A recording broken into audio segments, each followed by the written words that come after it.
Happy Monday! So, Monday ngayon guys. Anyway. Ay, grabe talaga. Pagod ako. Takbo ako guys. Galing ng Aldi kasi nga. Namili ako tapos, hindi ako nagdala ng payong. Syempre kasi wala namang ulan. Nung umalis ang bahay. Ngayon is maulan na. So, namili ako ng something. So, yes. I will be doing a daily vlog. At makikita ninyo sa daily vlog natin kung ano yung mga ginagawa ko everyday. At sa everyday na ginawa ni Lord sa buhay ko. Diba? Ayun. So, yes. Wait lang. Nandito yung akin. Namili ako ng something. At, of course, iangat ko. Tara! Dito pa ang bigat. Tapos bumili ako ng Coke. Sabi ko, oh my God! Talaga naman tong, para talaga akong lalaki. Tapos may nakita ako Pilipina din doon sa Aldi. Tapos yung yung asawa niyang German ang naka-notice sa akin. Siguro kilalang kilala ng asawa niya yung itsura ng ng Pilipina. kasi nga biglang nag-open yung kabilang cashier, tapos parang nagsabi doon na liebe Guten. Very often eins kasi for si kanya. Tapos ito pumunta ako doon, nung bipit ko yung ko, tapos ko siyang sa akin yung sabi niya, parang gumanon. Tapos lumingon siya, tapos sabi ko, lumingon yung Pilipina, tapos sabi niya, hello, tapos ganyan, tapos sabi ko, Pilipina, tapos nang malapit na kami kasi lang cashier, sabi ko, Pilipina, sabi niya, Pilipina, hi kabayan. Diba?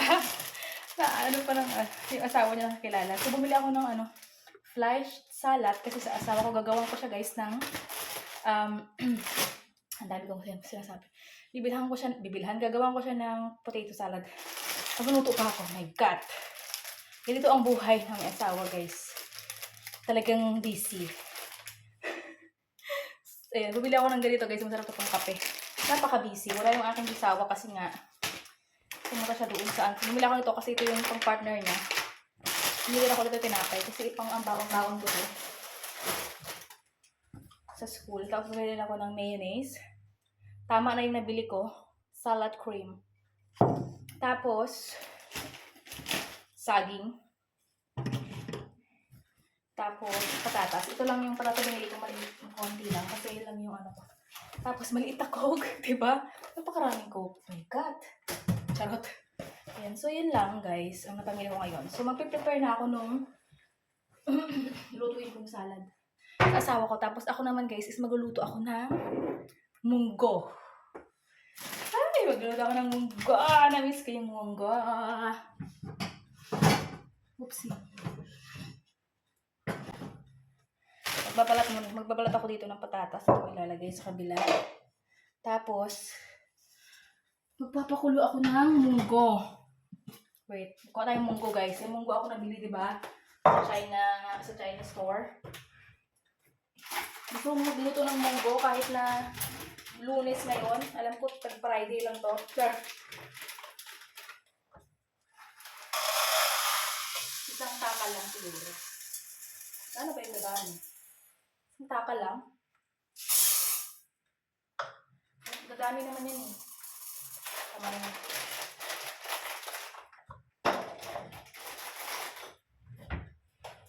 Isang kakalas na pakuluan ko guys.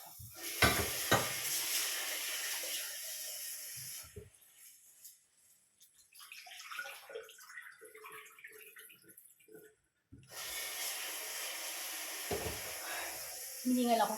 Madali ako sa takbo ako eh. Kasi nga, wala yung aking asawa dito.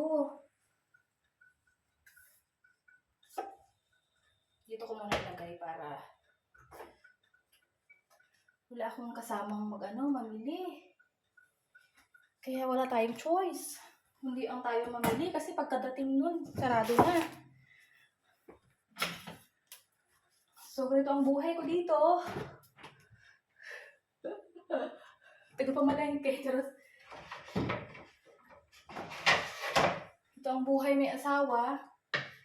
So, magbabalat lang ako guys ng patatas.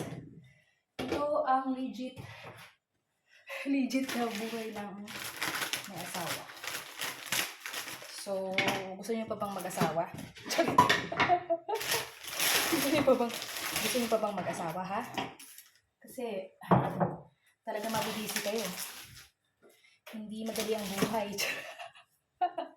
Hindi madali ang buhay kasi syempre, talagang ganun. Kikilos ka talaga. Tsaka dito naman, wala ka namang dito, Diyos ko po. Talagang thankful din talaga ako kasi, kumbaga, na ko sa buhay ko yung yung tipong, tutunan ko ang mga bagay-bagay. Ganun ba? Pagluluto, paglilinis, paano mag-multitasking, mga ganyan. Alam mo yon? So, yes, thank you talaga ako kasi, thankful talaga ako kasi, nahasa, charot. So, yes, ganun lang. Charot.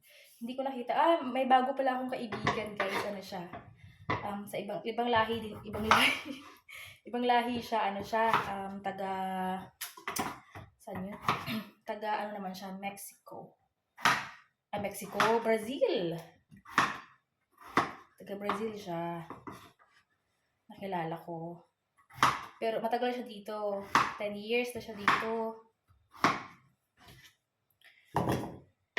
Magaling siya syempre mag-German. Hindi siya marunong hindi siya marunong mag-English. At happy ako kasi nagkipagkwentuhan ako sa kanya ng German. Alam mo yun, nakaya ko. Nakaya ko yung conversation. Ang galing niya na mag-German talaga. Sobrang galing niya mag-German. Kaso lang, ako hindi. Tapos, pero, sabi niya sa akin, hindi nga halatang ka lang dito 10 months kasi tinan mo yan, nakakapag-usap ka sa akin kasi akala niya matagal na ako dito kasi nga, pag pupunta nga ako ng store, kasi doon kami nagkikita sa store, at nakakaintindi daw ako. Kasi nang una pagkamalan ko kasi siyang Pilipina kasi parang magkamukha kami. Oo nga, totoo lang, charot. Diba? May kumukha pala ako. Charot. Kasi yung una, asawa ko rin ang naka-notice, sabi niya, uy, baka yan? Sabi niya, tingnan mo siya, kasi nasa kami nga, nasa store, tapos sabi niya, tingnan mo, baka Pilipina. Tapos tinanong ko siya noon, kasi nga, itong asawa ko, curious siya. Sabi niya, baka taga dito lang malapit sa amin, di ba? Para magkaroon ba ako ng mga friends. Ganyan. Na Pilipina malapit sa amin. Tapos tinanong ko, sabi ko, Diyos, ikaw? Ito Pilipina? Sabi niya. Tapos sabi niya, nagsagot siya, Nine, it's been Brazilian. Okay. Tapos ayun lang. Yun lang una namin encounter namin. Tapos sumunod na. Tapos lagi na kami nagkikita sa store lang guys. Ganyan. Tapos nung nakaraang araw ay talagang nakita kami, grabe yung kwentuhan namin. Bang tagal, nakipagkilala, kumbaga, lahat na ng buhay na pagkwentuhan na namin. At hindi rin siya hindi rin siya masyadong malayo dito sa amin. Sa kumbaga, nasa sentro siya. Kung kami parang 3 or 4 minutes away sa sa pinaka-sentro. Siya naman, naandun nakatira sa sentro. So yun, magluluto lang ako guys.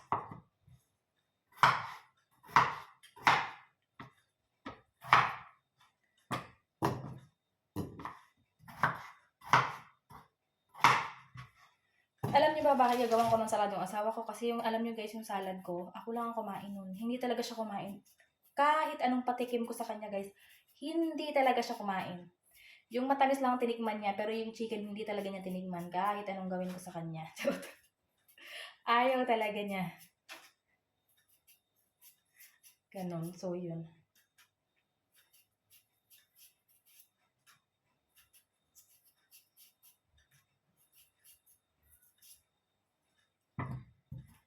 Kaya sabi sa kanya, sige, gagawa na lang kita ng salad mo. Ginawa ko pa man din yun kasi akala ko kakain ka yun. Ako lang pala ang kumain. Kasi alam niyo ba, ang tagal ko rin naubos Meron pa pala ako dyan. 1 linggo na. Charot.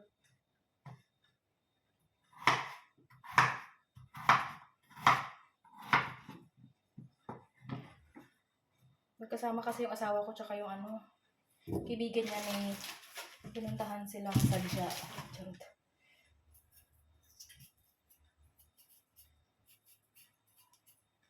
Hindi ko alam kung pupunta ka pa dito sa bahay kasi nga ang sasakyan ginamit nila ay yung sa kaibigan niya. Kumbaga yung kaibigan niya yung ano, ang sasakyan niya ay nandito. Siyempre, hatid siya ng kaibigan niya dito. Hindi ko alam kung i-invitein ba niya ang kaibigan niya dito sa bahay or something like that. Kaya ako madaming coke na binili guys kasi naka-sale. So binili ko na yung asawa ko. Tapos dinala ko yung ibang mga bote namin para ano. So yun, mag-aaral asikaso lang ako guys. Tapos bigyan ko kayo. So, ayan yung salad na nagawa ko, guys. Hindi ko na pwede sa inyo kung paano ko siya ginawa. Pero, patatas lang yun siya. Tapos, yung ating, gorke na pickle. Tapos, yung mayonnaise natin. Ganun. Tapos, nilagang itlog. Slice ko lang. Ganun. Kung anong ginawa ko dati. Ganun din siya. At ito naman na, guys, yung munggo ko, guys. O, naniluto. Marami siyang gulay. Meron ako nilagay dyan na pak choy. Tsaka, tawag ito, yung spinach. Ayan. So, wala kasi ako dito yung ibang mga gulay. Ayan lang talaga yung gulay na madaling makita dito. Ayan. So, kaya lang din nilagay ko kasi ayun ang meron ako. At talagang hirap ako makahanap ng, ano ba tawag ito, ng malunggay dito. Gusto kong bumili ng malunggay pero talagang bang hirap. So, ayan siya, diba? O, overload. Tapos, ayan yung mga, kung naalala nyo nung gumawa ako ng lechon, ayan yung pork na nilagay ko dyan, na hinalo ko dyan, galing doon sa mga tinabas ko, mga mahal. So, ayan na siya. So, finished product. Ayan siya, guys. Ayan na yung aking dinner. Ayan lang yung kakainin ko. Munggo lang, guys. Ayan, munggo lang siya. Tapos, yun lang. Munggo lang. Tapos, yung sa asawa ko, kaya niya salad. Tsaka ano. So, yun lang. Thank you for watching.